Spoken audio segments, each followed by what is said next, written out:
All right, guys, welcome back. Today we're going to do BELIT and Valeria, Sword and Sorcery, issue number 5. This is the last one as far as I know. And it's also 8 in the morning, and I need to go to work. So we're going to dive right in. I like the cover. The cover is nice. The art is great, in my opinion. And so this whole book is just bad. It's really bad. The dialogue doesn't make any sense at all. It's just talking and talking and talking, and it goes absolutely nowhere. So, okay, this is Crom. This is in the past, and this woman, I believe his wife, puts out this creature that I believe is his daughter, but I'm not entirely sure. And so this is in the now, and Crom inhabits this warrior called Bor. He's also Sumerian, and he wants to, I don't know, marry BELIT because the creature that was born is now took over the body of BELIT or something. So he took over Bor, and the other creature is taking over. Okay, that you know what I mean, right? More pillaging, and the other one, right? I'm skipping a lot of dialogue here because, as you can see, it's talking and talking and talking and talking, and they make some jokes here, right? And all that stuff, and it just doesn't work. So this guy's a Sumerian, right? And he is helping BELIT for now. And yeah, it's a little bit spoiler here, but anyway. So, but he's still a follower of Crom, right? And so it seems that instead of, I don't know, fleeing or get the hell out of here, she's going to Crom or whatever, because I think she wants to kill him, but I'm not entirely sure. But they talk about sex a lot. And Valeria is talking, hey, maybe you should be nice to Crom, otherwise, jokes, otherwise she could become a lonely housewife or a trophy wife or whatever. And then Valeria has the hots for Crom because he's the manliest man of the mans or something like that, right? And they also make jokes and belittling this wizard that they captured. They chop off his hand because of reasons. Look up my other videos if you want or not. I mean, it's terrible. And they are making fun of his dusty old bone and his old tomes. Isn't that funny, right? So, like I said, I don't know why you go to Bor, or also known as Crom. Crom, the god of the Sumerians, right? So they come on board, more talking and more jokes, and they go to this palace compound, whatever. And Crom is here, and Crom is, something like that. And he says, and they also made a statue of him. And so he says that my symbiotic relationship with this shell is not as good as, with BELIT. And he's talking about the creature that is in her, right? And then the wizards is the one that can bring that creature out of the shell, if you know what I mean. Well, I'm going to show you a little bit later, right? So, and more nonsensical talking, right? I mean, the amount of talking in here is incredible.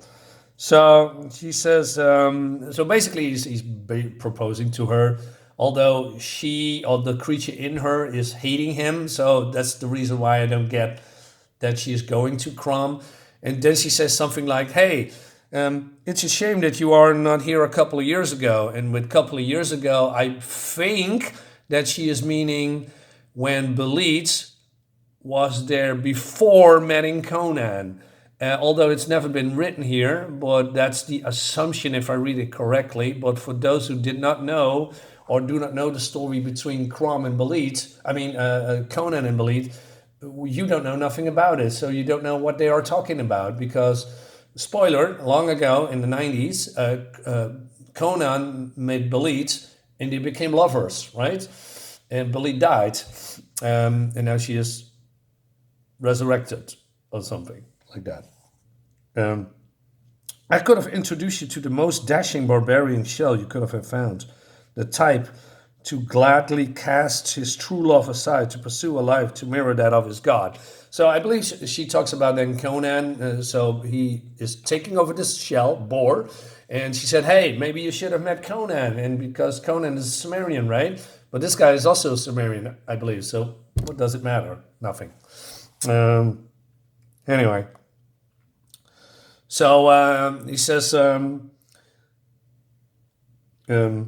Amuel of Borg was not only Sumerian baby literally born on a battlefield, but he's the only one with a heart as black as mine. Perhaps you should take your suitors for granted or assume they are careless and cold as yourself. So he crowns her and then, I don't know, flashback time, I guess. So, and then we have a wall of text. I'm not going to read it, but more like that, remember the part in the other videos that Boar was, I don't know, imprisoned. First of all, we don't know who. We don't know how. We also don't know who released him. And what he says, there is gods. He's the god, he's the Sumerian god, right? And there is other gods like him above him, and above that, and above that, like going to infinity. And he's talking about what's that word? Kingdom of all story. So I don't know what that is. Is that the realm above? Is that like heaven or hell or something in between? Is that another dimension that they are ruling? I don't know. So he's boasting how he's the bestest ever, right? He's the god of war. He's the bestest. He's the bestest god, and he killed all his enemies and his competitors, and I don't know. He just wants to have sex with her. I believe that's the whole thing, right? And so he talks about that he does not know who released them. No, nor does the reader, because it's not really explained. You only show that he was imprisoned, and then how he's released. And okay, that's a plot point that is never being explained. That, oh, I'm going to tell you that somebody released me, and that's it. That's all you get. Somebody released me. We do not know how. We do not know why. We don't know the reason that he's being released, or what the purpose is of his release, and what the purpose is with hooking up with her. Well, I know, because he wants to have an heir, and then ruling the world and all that stuff. Anyway, so it seems that she's special. Well, yeah, probably. I'm just guessing that this creature in her is his daughter, but I'm just assuming, right? So, and then her companions, Belit's companions, talking about freeing her, and the sorcerer who has his hand cut off can, I don't know, help them. So they need to reattach the hand that they have been cut off. I mean, they were responsible for cutting off the hand, and now they need to attach them again because of his magic powers that working. Okay. So instead of opening the jar, he just released it on the ground, right?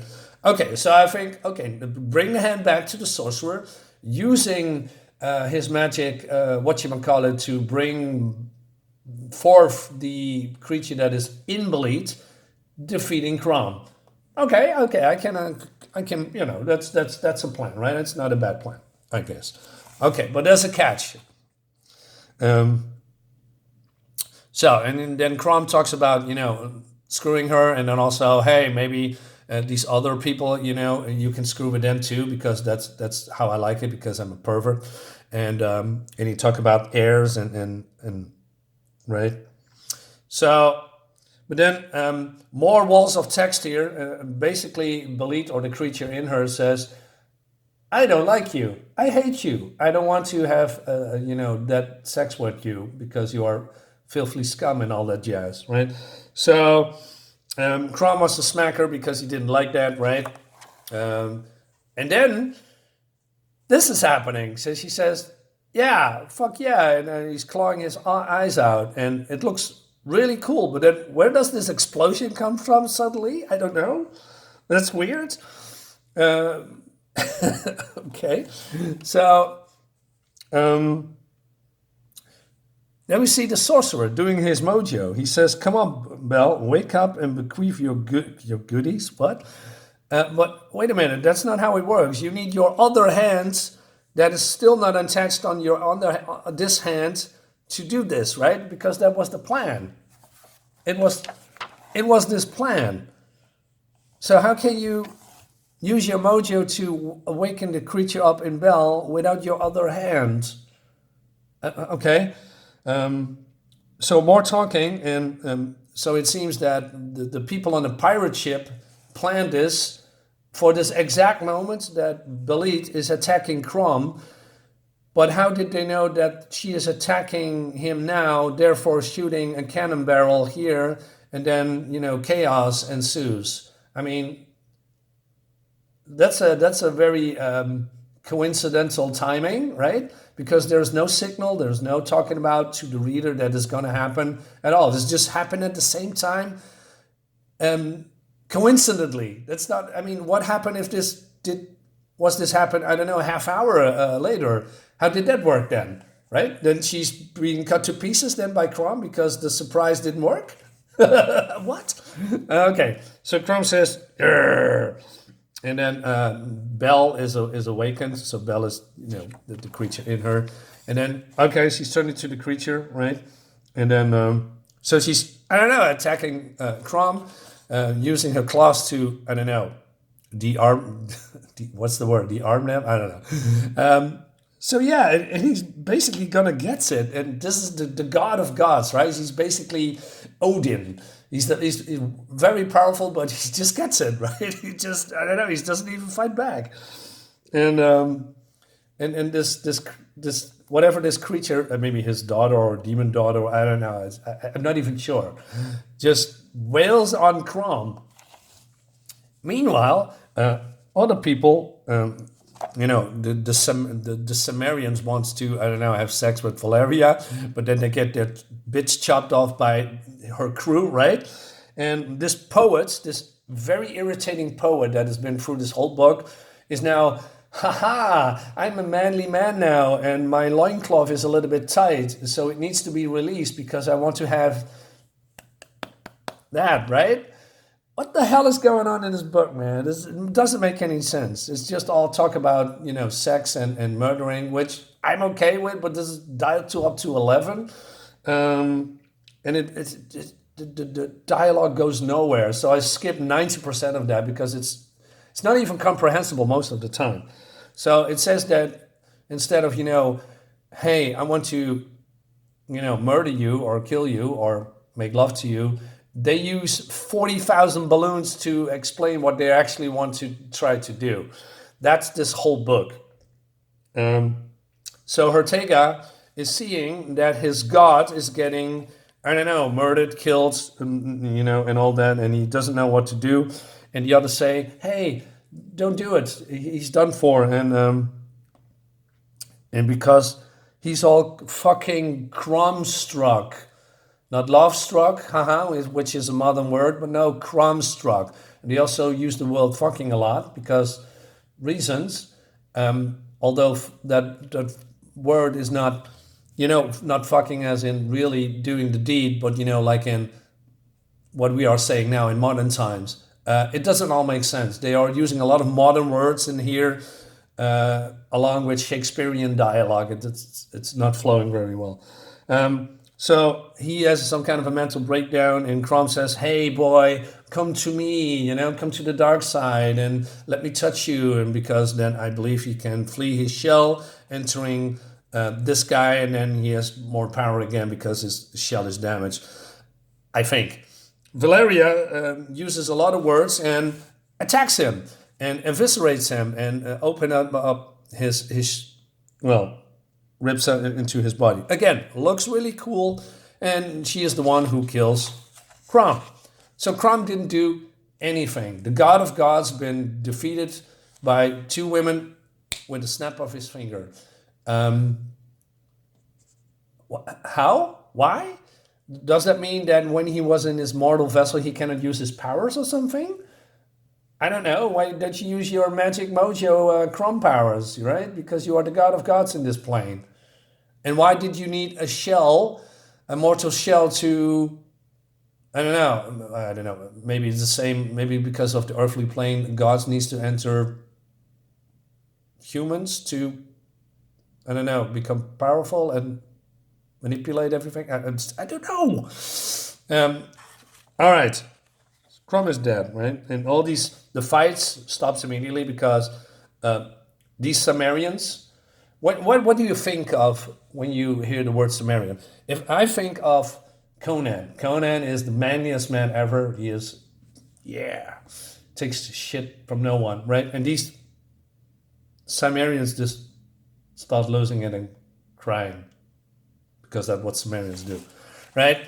Okay, so everybody's crying, everybody's happy, and so this Sumerian that has been on their side for a long time says, "Get the hell out of here! I'm staying." Okay, and they are going back to the ship, and so they're going back to the ship, and oh, remember the hands? Oh, it's now attached again. So what was the use for releasing the hand if the hand was not really necessary to, do the spell to awaken that creature that lives in Bel? Why do we have this whole segment here? This whole segment for what? I mean, it's the end. It's not necessary anymore. What? So they're rowing back to the boat. This guy is staying behind, eating some mushrooms, and then I don't know. Crom is entering him, and now he's Crom with a weapon, with a gun that I totally forgot in the last issue. Why are guns in Hyperborea? I mean, what? It doesn't even belong in this time period. What are you talking about? It's also the end. What do you mean it's the end? What happened to the creature that lives in BELIT? Is she? I forgot to tell you, but she wants to go back into the water and kill herself because she wants with her son. She wants to be with her son that's been killed, right? And now this is just over. There's no I don't know, speech about what happens next. She's still in the body of. She's still in the body of BELIT. So no conclusion to that. I mean, does she leave BELIT's body? Does she go on a merry way? What's going on, right? And why are there weapons in? Nothing matters. Nothing matters. So Crom is not dead. He's just, I don't know, his spirit just floating around, waiting to enter another Sumerian, I guess. I'm interested in this one, by the way. Gung Ho looks fun. This book is utterly garbage. And normally I would be more outraged, but I'm just tired because it's so early and I need to go to work in 10 minutes. So guys, let me know what you think about this comic. Nothing makes sense. Why is it so hard to make a good? Why is it so hard to make a? I said that before. Why is it so hard to make a good, hack and slash, medieval type, like Red Sonja, but then with other women, without throwing us all that garbage when it comes to story and talking and nonsensical plot lines. Art is great. I said that before. Art is fantastic. I don't know. It can't be this hard. It cannot be this hard. I need to go, guys. Thank you so much for watching. See you next time. Now I'm frustrated. Bye.